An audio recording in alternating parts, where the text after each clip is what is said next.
Agora são 8 horas e 46 minutos. Vai acontecer de 11 a 18 de maio, a Semana de Ação Mundial. E o tema deste ano é Educação contra a Barbárie, por escolas democráticas e pela liberdade de ensinar. A gente vai falar sobre esse tema com Andressa Pelanda, ela que é coordenadora executiva da Campanha Nacional pelo Direito à Educação. Olá, Andressa, bom dia.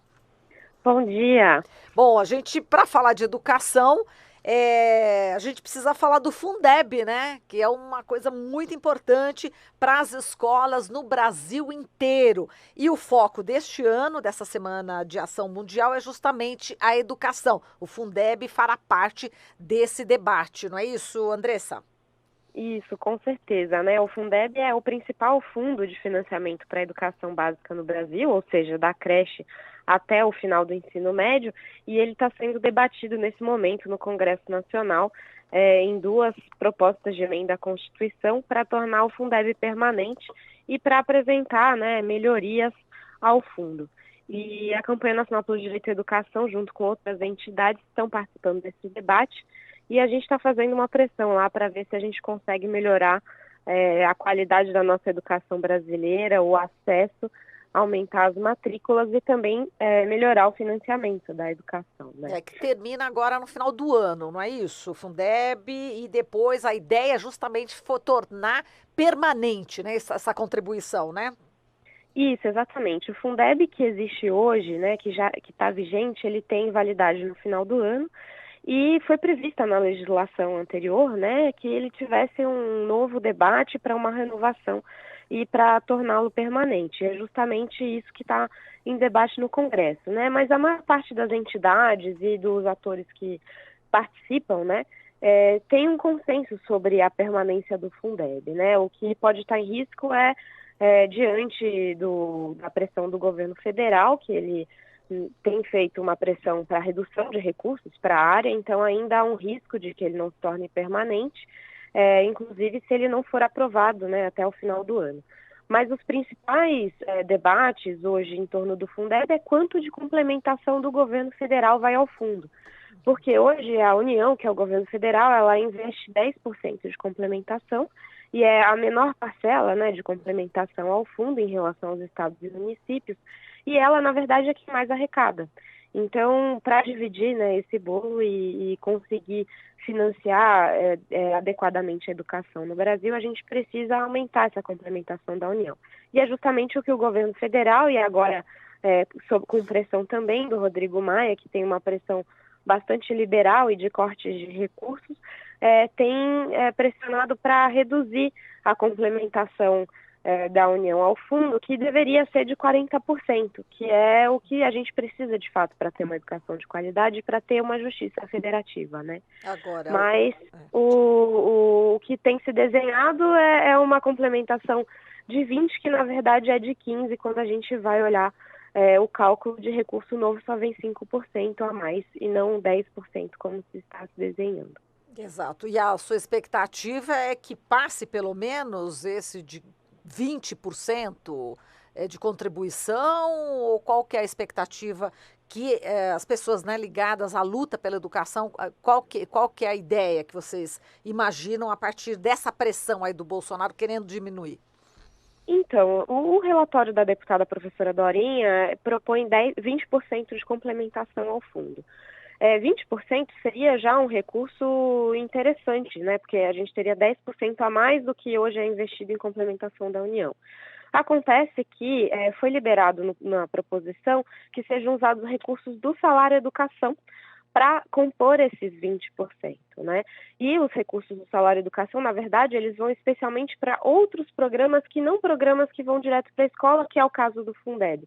E então, por exemplo, programas como o Programa Nacional de Alimentação Escolar, né, seriam utilizados os recursos desse programa para colocar na cesta do Fundeb, ou seja, você tira de um lugar para colocar no outro, né? E aí cálculos da Associação Nacional de Pesquisa e Financiamento da Educação e da Campanha Nacional pelo Direito à Educação demonstram que, na verdade, esses 20% que estão sendo colocados no relatório, eles acabam, no fim das contas, sendo 15%, porque os 5% entre 15 e 20 são recursos que já são investidos em educação. Então, de recurso novo, na verdade, vai 15, o que é absolutamente aquém do que a gente precisa em investimento da educação. Né, os nossos cálculos mostram que, através do custo aluno-qualidade, que é um mecanismo de financiamento e qualidade da educação, que está previsto na legislação do Plano Nacional de Educação, que está vigente hoje e que deveria pautar a educação nacional, a gente precisaria de 40% de complementação. Então, 20 já é uma queda em relação aos 40, mas a gente compreende que precisa, né, ter um debate dentro do cenário atual, mas o jogo foi colocar 20 e, na verdade, usar recurso salário-educação, ou seja, tirar de um lado e colocar do outro. É aquela velha história do cobertor curto, né? A gente puxa de um lado para cobrir e descobre do outro. Então, na verdade, essa proposta deve desestruturar políticas importantes como política de alimentação escolar, que a gente sabe que muitas das crianças do Brasil conseguem cumprir com a sua alimentação diária através, inclusive, da merenda, né? Exato. Então, tirar da merenda para colocar em outra parte da educação, que está totalmente equivocado. E por isso o título, né? Educação contra a barbárie, né? Está bem colocado aqui nessa semana de ação mundial, porque é muita barbaridade também que acontece contra os educadores nesse governo Bolsonaro, contra tudo, né, que está acontecendo nas escolas públicas, não é isso? E as inscrições estão abertas para essa semana de ação mundial? Fala um pouquinho.